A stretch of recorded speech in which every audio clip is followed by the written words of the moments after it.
स्वागत है LNM notes में। इस वीडियो में हम लोग बात करने वाले हैं Bihar UG first semester exam 2026 के बारे में। बिहार की किसी भी यूनिवर्सिटी से है, फर्स्ट सेमेस्टर का एग्ज़ाम आपका 2026 में होना है, अभी तक हुआ नहीं है या फिर होने वाला है। ठीक है, तो कम समय में, टाइम अगर कम है तो आप क्या कर सकते हैं, अभी तक कुछ नहीं। नमस्कार, स्वागत है एलएनएम नोट्स में। इस वीडियो में हम लोग बात करने वाले हैं Bihar UG first semester exam 2026 के बारे में। बिहार की किसी भी यूनिवर्सिटी से है, फर्स्ट सेमेस्टर का एग्ज़ाम आपका 2026 में होना है, अभी तक हुआ नहीं है या फिर होने वाला है।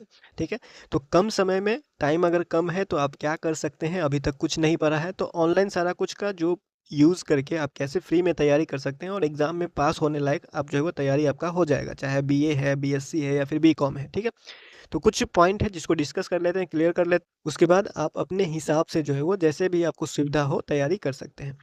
तो चलते हैं, यहाँ पे देखिए एक-एक करके पॉइंट बनाया गया है जो कि कम समय में आप यूज़ कर सकते हैं। सबसे पहले होता है सिलेबस, क्योंकि किसी भी एग्ज़ाम को समझने के लिए उस एग्ज़ाम में कौन-कौन सा टॉपिक पूछा जा सकता है, इसको समझने के लिए तो आपको सिलेबस का पता होना ज़रूरी होता है। लेकिन अगर आपके पास टाइम कम है तो सिलेबस देखने का ज़रूरी नहीं है, क्योंकि अगर आप सिलेबस देखने ही जाते हैं, अगर आपके पास उतना टाइम है कि आप सिलेबस देख सकते हैं, तो सिलेबस ज़रूर देख लीजिएगा। इसमें सारा टॉपिक लिखा होता है कि कौन-कौन से टॉपिक से क्वेश्चन आ सकता है, क्योंकि सिलेबस से बाहर क्वेश्चन रहेगा नहीं और सिलेबस में जो टॉपिक दिया हुआ है, वही टॉपिक आपको जो है वो पूछेगा। ठीक है?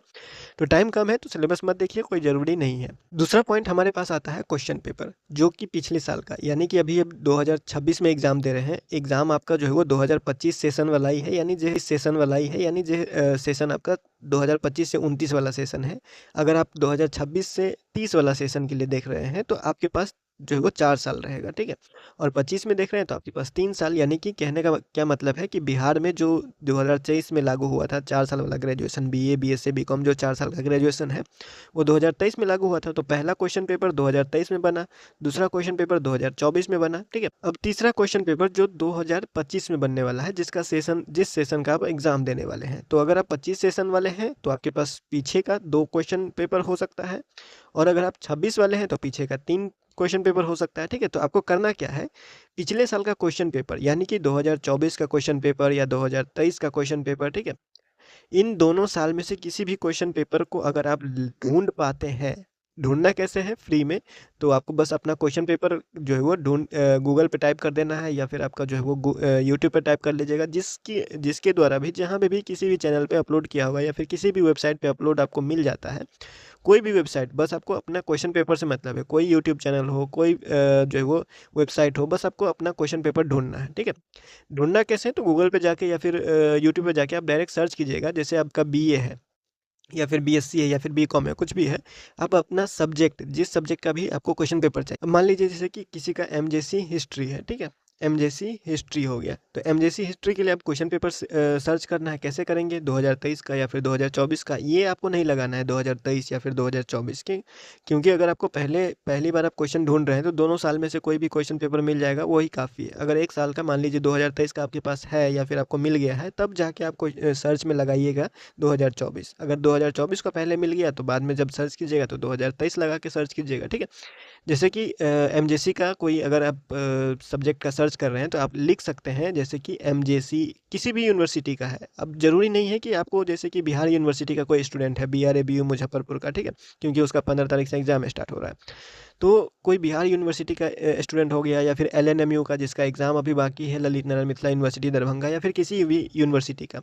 आपको बस अपना सब्जेक्ट का क्वेश्चन पेपर ढूंढना है, और उसमें जो भी क्वेश्चन पूछा जाएगा पूरा बिहार में, वो सिर्फ एक ही सिलेबस से पूछा जाएगा। ठीक है, तो आप कहीं से भी प्रैक्टिस कर सकते हैं, जरूरी नहीं है कि एक ही यूनिवर्सिटी का आपको मिलेगा तभी आप प्रैक्टिस करेंगे। ठीक है, आपको बस क्वेश्चन पेपर सर्च करना है। मान लीजिए यहाँ पे एमजेसी हिस्ट्री लिख दिए, ठीक है, एमजेसी हिस्ट्री लिखे, उसके बाद साथ में लगा दिए फर्स्ट सेमेस्टर। ठीक है, MJC history first semester question paper, ऐसे लिख के हम सर्च कर देंगे। ठीक है, अगर आप यूनिवर्सिटी भी लगाते हैं, यूनिवर्सिटी लगा के भी एक दो बार चेक कर सकते हैं। अगर आपकी यूनिवर्सिटी का कोई अपलोड किया हुआ है, जैसे बीआरएबीयू है, तो बीआरएबीयू लिख दीजिएगा यहाँ पे, BRABU MJC history first semester question paper. ठीक है, और 2024 और 2023 अगर आप लगा सकते हैं टाइप करने का मन है तो कर दीजिए, नहीं तो कोई दिक्कत नहीं है, आप इतना ही लिख के जो है वो सर्च कर सकते हैं।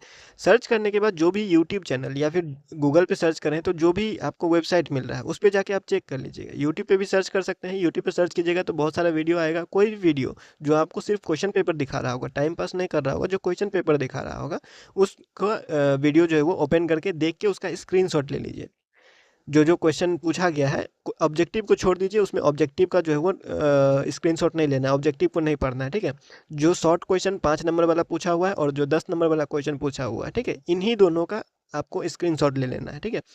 और जो भी क्वेश्चन आपको मिलता है, जो क्वेश्चन मिला 5 नंबर का क्वेश्चन या 10 नंबर का क्वेश्चन या किसी भी सब्जेक्ट का क्वेश्चन पेपर आपको मिल गया, ठीक है, किसी भी यूनिवर्सिटी का, तो आपको क्या करना है, बस वो क्वेश्चन को गूगल में जाके टाइप कर देना है। अगर आप चैट जीपीटी यूज़ करते हैं, चैट जीपीटी यूज़ करते हैं या फिर गूगल जेमिनी यूज़ करते हैं, गूगल जेमिनी कहिए या फिर जेमिनी कहिए, ठीक है, अगर आप इन दोनों का यूज़ कर रहे हैं तो और थोड़ा जो है वो आसान हो जाता है आपको आंसर ढूंढने, क्योंकि उसमें जो है वो सिंपल भाषा में आ जाता है। ऐसा नहीं है कि एग्जैक्ट सब कुछ सही रहता है, उसमें कुछ कुछ चीज़ जो है वो गलत भी रहता है।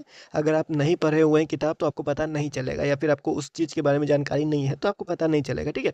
तो हमेशा यही रिकमेंडेड होता है, हमेशा यही कहा जाता है कि पहले किताब पढ़ के या फिर कोई ऐसा चीज़, कोई बुक पढ़ के जो है वो तभी आप सर्च करते हैं तो सही चीज़ जो है वो पता लगता है, ठीक है।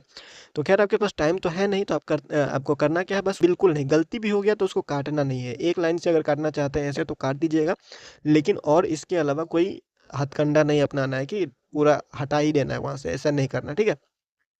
कोई डायग्राम वगैरह या फिर आपको बता ही दिया गया, जो भी फिगर वगैरह आता है उसको अच्छे से बना देना है और उसको वहाँ पे भी लिख देना है डायग्राम में भी, ये क्या है या फिर ये डायग्राम किस चीज़ का है। यहाँ पे आप लिख सकते हैं कि ये जैसे फिगर 1 बनाए तो यहाँ पे फिगर 1 दे दीजिएगा, फिगर नंबर 1। उसके बाद यहाँ पे साइड में लिख दीजिएगा कि ये फिगर किस चीज़ का है, क्या बता रहा है, इसमें क्या सब है, नहीं है, तो उस तरह से क्या हो जाएगा, 2 जगह आपका जो है फुल हो जाएगा, ठीक है।